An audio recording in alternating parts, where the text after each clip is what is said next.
টানা দুদিন বৃষ্টির পর কানপুরের গ্রিন পার্ক স্টেডিয়ামে সোমবার সকাল থেকেই ছিল ঝলমলে রোদ। সঠিক সময়ে শুরু হয়েছিল খেলা। শুরুর সেশনে বাংলাদেশ খুব একটা খারাপও করেনি এদিন। মুমিনুল হকের ব্যাটে ভর করে প্রথম সেশনে প্রায় 100 রান তুলেছিল টাইগাররা। ভারতীয় দর্শক দিয়ে গ্যালারিও তখন একেবারে ভরপুর বলা চলে। লাঞ্চের বিরতিতে এই মাঠ ভর্তি দর্শকদের বোর হতে দেননি দুই দলের ক্রিকেটাররা। খেলার বিরতি হতেই মাঠে নেমে গেছেন দুই দলের একাদশে না থাকা ক্রিকেটাররা। একটা প্র্যাকটিস পিচে বোলিং করতে দেখা গেছে টাইগারদের দুই পেসার তাসকিন আহমেদ এবং নাহিদ রানাকে।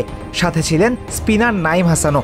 লাঞ্চ কিংবা চা বিরতিতে একাদশে না থাকা ক্রিকেটারদের গা গরম করার জন্য বোলিং ব্যাটিং করা অবশ্য নতুন কিছু নয়, কিন্তু এদিন নতুন কিছু করেছেন তাসকিন আহমেদ।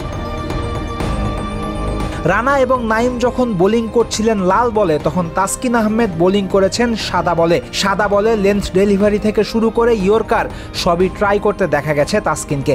কানপুরের সতীর্থরা যখন টেস্ট বাঁচাতে ব্যস্ত, তখন তাসকিন যে টি-20 সিরিজের প্রস্তুতি শুরু করে দিয়েছেন গ্রিন পার্ক স্টেডিয়ামে, সে কথা বলাই যায়।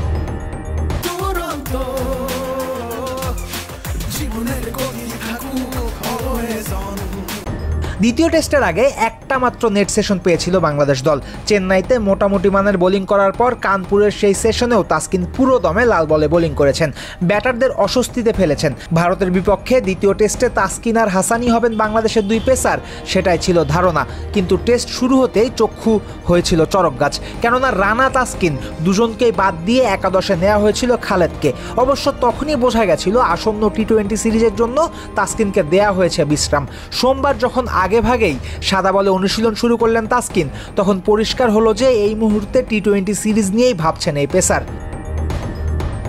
ভারত বাংলাদেশ 3 ম্যাচের টি-20 সিরিজ শুরু হবে 6 অক্টোবর থেকে। আসন্ন সিরিজ উপলক্ষে দুই দলই ইতোমধ্যেই তাদের স্কোয়াড ঘোষণা করেছে। দুই দলের ঘোষিত স্কোয়াড তুলনা করলে পেস বোলিং ডিপার্টমেন্টে অভিজ্ঞতার দিক দিয়ে টাইগাররাই এগিয়ে থাকবে। সেখানে তাসকিনের সাথে যোগ দেবেন শরীফুল ইসলাম, মুস্তাফিজুর রহমান এবং Tanzim Hasan Shakib.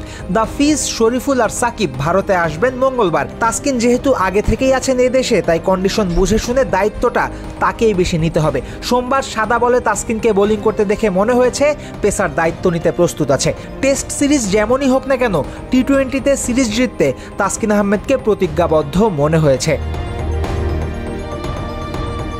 Faisal Habib, cric frenzy, green park international stadium, Kanpur, Bharat.